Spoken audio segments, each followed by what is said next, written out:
Saya beralih kepada subsidi petrol RON 95 untuk T15.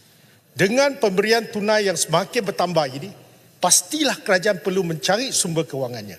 Jadi, saya nak tanya, dari manakah datangnya dana yang ketara, sedangkan dalam pengumuman belanjawan tempoh hari, kelompok T15 menjadi sasaran untuk dipotong subsidi minyak, hospital dan pendidikan.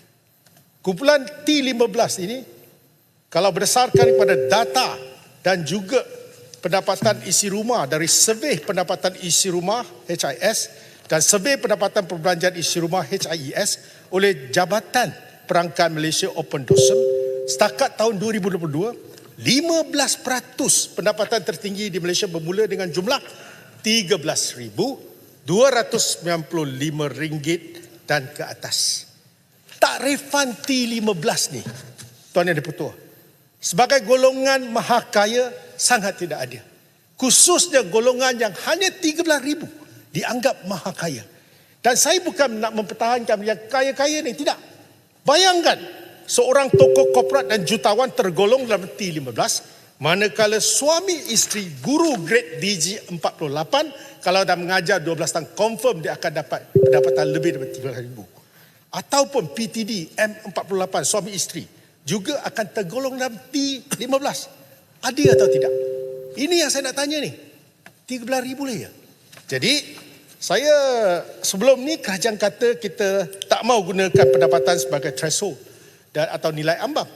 Tetapi kenapa sekarang tiba-tiba pakai T15 pula?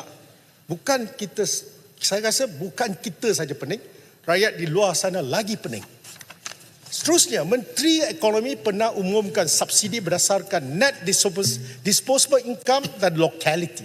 Dia umum di sini berapa bulan yang lalu. Dan dalam kes penyasaran subsidi diesel pula, Budi Madani tak gunakan formula Menteri Ekonomi. Dan ini memang bagi saya sedikit sebanyak kepada golongan yang berpendapatan hanya 13,000 ni, T15, dikatakan tak layak untuk subsidi RON 15, sedangkan Budi Mandani gunakan kriteria pendapatan iaitu 100,000 setahun, 100,000 setahun, ringgit setahun, dan bersamaan dengan 8,333 ringgit sebulan. Kenapa tiada konsistensi dalam hal ini? Kemarin pula Menteri Ekonomi kata kerajaan rancang untuk kenakan 2 harga berlainan bagi RON 95 di stesen petrol apabila subsidi pukal dimansuhkan tahun depan. Dia kata juga akan ada harga yang tidak bersubsidi untuk golongan T15, manakala baki 85% rakyat masih akan membayar harga bersubsidi. Media melaporkan subsidi petrol dinaikkan, subsidi petrol ditarik, kerajaan sedia berdepan reaksi awam. Kerajaan akan kena pasti siapa dalam golongan T15 kelak, kata Menteri.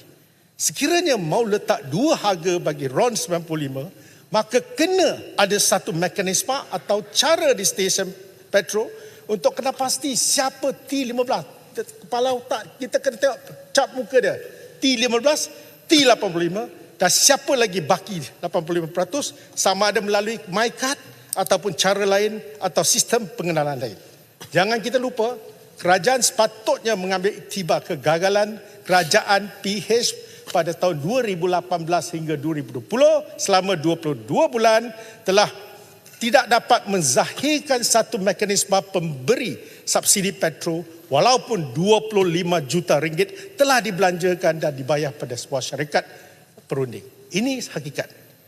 Pada pendapat saya, ini adalah idea yang kurang sempurna atau boleh dikatakan tak berapa sangat, bijak sangat, yang akan merumitkan pengendali dan pekerja di stesen petrol serta pengguna ketika isi minyak serta menambah kos kepada proses menjual petrol. Kenapa pula 85% rakyat dan stesen petrol dirumitkan hanya sebab mau kenakan pada 15% yang lain? Sekiranya kerajaan sudah kena pasti siapa dalam golongan T15, kenapa pula kerajaan tidak kenakan saja levy petrol ke atas golongan ni ketika mereka memperoleh road tax? Selain mengenal pasti golongan T15, kerajaan juga boleh kenakan levy petrol ke atas kenderaan petrol baru yang menilai lebih daripada 300,000. Ini sebagai contoh. Ya. Katakan setiap kenderaan golongan T15 akan diisi minyak 50 liter seminggu atau sekitar RM2,600 liter setahun. Manakala kos subsidi kalau RM1 1 liter, kerajaan boleh pula kenakan levy petrol RM2,600 tahun ke atas lesen kenderaan golongan T15. Sekiranya mereka benar-benar dari golongan T15 atau mampu membeli kereta melebihi RM300,000, saya rasa ia tak akan jadi masalah untuk mereka membayar RM2,600 ni bagi setiap kenderaan yang mereka miliki. Dengan cara ini, kita hanya perlu ada satu harga petrol bersubsidi di stesen minyak dan kerajaan masih akan mengutip wang sebagai kos subsidi bagi golongan T15. Satu lagi kaedah ialah kaedah yang sedang digunakan untuk budi madani bagi harga diesel, di mana harga diesel diapungkan tetapi 85% rakyat Malaysia yang layak akan menerima bayaran bulanan.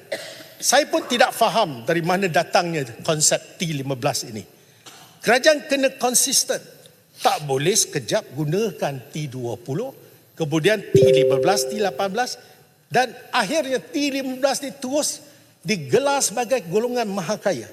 Saya anggap pasangan guru grade DG48 ke atas dikategorikan sebagai T15 dan dianggap sebagai mahakaya adalah tidak adil bagi pasangan suami isteri yang rajin bekerja ini. Saya beri contoh. Kalau isteri saya tak kerja, saya tak sampai 13,000. Apakah dengan ada dasar ini? Isteri jangan kerja. Sebab apa? Kita rajin kerja, kita akan dihukum. Ini kesannya.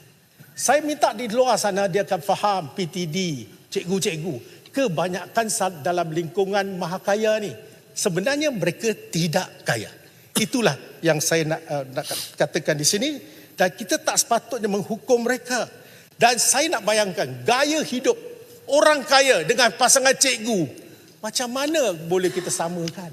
Memang lain. Dan kerajaan kata sekarang kereta mewah berharga RM500,000, RM500,000. Sisinya rendah kerana struktur road tax sudah lain. Perlunya anjakan paradigma yang baik dalam isu ini, bukannya menyebabkan kucak kaca di stesen minyak disebabkan T15 ni.